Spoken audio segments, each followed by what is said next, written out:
जी, बोल दिया था कि भाई बजरंग दल पर बैन लगाएंगे, क्या बजरंग दल पर बैन लगाएगी कांग्रेस 2024 से पहले? क्या ये रिस्क लेगी?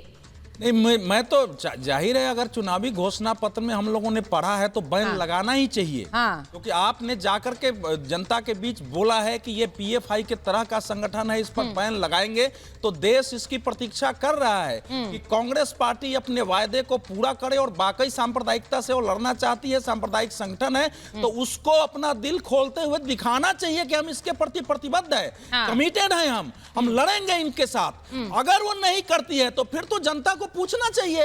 तो हम लोग वेट कर रहे हैं, लेकिन मेरा अपना मानना है कि कांग्रेस इस चुनावी वायदे को पूरा करने नहीं जा रही है। मुसलमानों के और ईसाइयों के वोटों के ध्रुवीकरण के लिए जो कि उनको प्राप्त हो गया, एक झूठा वायदा देश से किया गया था, और वो झूठा वायदा आने वाले समय में प्रमाणित होगा, क्योंकि कांग्रेस पहले बैन लगा के देख चुकी है कि कोर्ट ने उसको कैसे फ्री किया है। आपने जो बात कही मैं एक बार बता दूं, मनीष शुक्ला जी बाहर से जुड़ रहे हैं, राजकुमार भाटी जी हमारे साथ जुड़ रहे हैं, मैं उनके पास जाती हूं पहले, और श्रीराज नायर जी भी हमारे साथ मुंबई से जुड़े हुए हैं। मैं भाटी जी आपसे पूछती हूँ, क्योंकि आपके नेता तो ये कहते रहते हैं, मुझे लगता है उनका बयान आप लोगों के लिए भी गले की फांस बन गया है। वो बार बार भगवा पहने लोगों को कह देते हैं आतंकी हैं, ये आतंकी हैं, इनके साथ आतंकियों जैसा व्यवहार होना चाहिए। मैं स्वामी प्रसाद मौर्य की बात कर रहे हैं। समझ नहीं आता, स्वामी को संत आतंकी लगता है।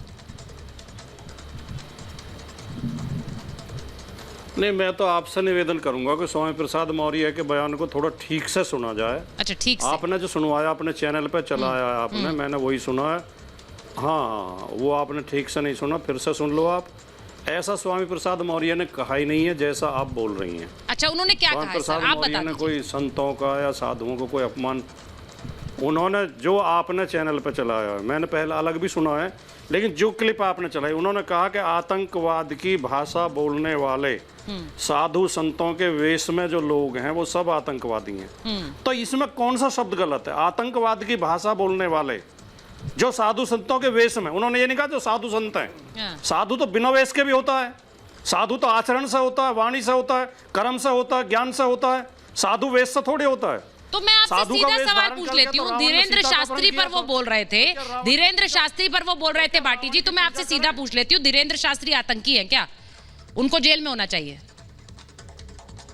अब ये तो डायरेक्ट है ना क्वेश्चन, उन्हीं के कॉन्टेक्स्ट से पूछ रही हूँ। कतई नहीं बोल रहे थे, वो कह रहे थे, उन्होंने बोल के, उन्होंने बाकायदा उदाहरण दिया। जिन लोगों ने कहा कि मेरे ऊपर 51 करोड़ का इनाम घोषित किया कि जो स्वामी प्रसाद मौर्य का सिर काटेगा उसे 51 करोड़ का इनाम दिया जाएगा, जो सिर काटने की घोषणा करता हो, सिर काटने पर इनाम देता हो। सर, आप तो पुरानी वाली बहस में जा रहे हैं, मैं तो नई वाली बहस की बात कर रही हूँ। धीरेन्द्र शास्त्री पर उनके हिंदू राष्ट्र के बयान पर दे रहे थे, मैंने आपसे सीधा सवाल पूछ लिया। मैंने आपसे सीधा सवाल पूछा है कि भाई वो कहते हैं वो आतंकी हैं, उन्हें जेल के पीछे होना, जेल में होना चाहिए, सलाखों में होना चाहिए। सुचरिता जी, जो नया भाषण है उसी की बात कर रहा हूँ। उन्होंने उसमें कहा है कि मेरे ऊपर इनाम घोषित किया, मेरे सिर काटने की बात की, मुझे धमकी दी, मुझे मारने पीटने की बात की, और आपने भी देखा, हमने भी देखा।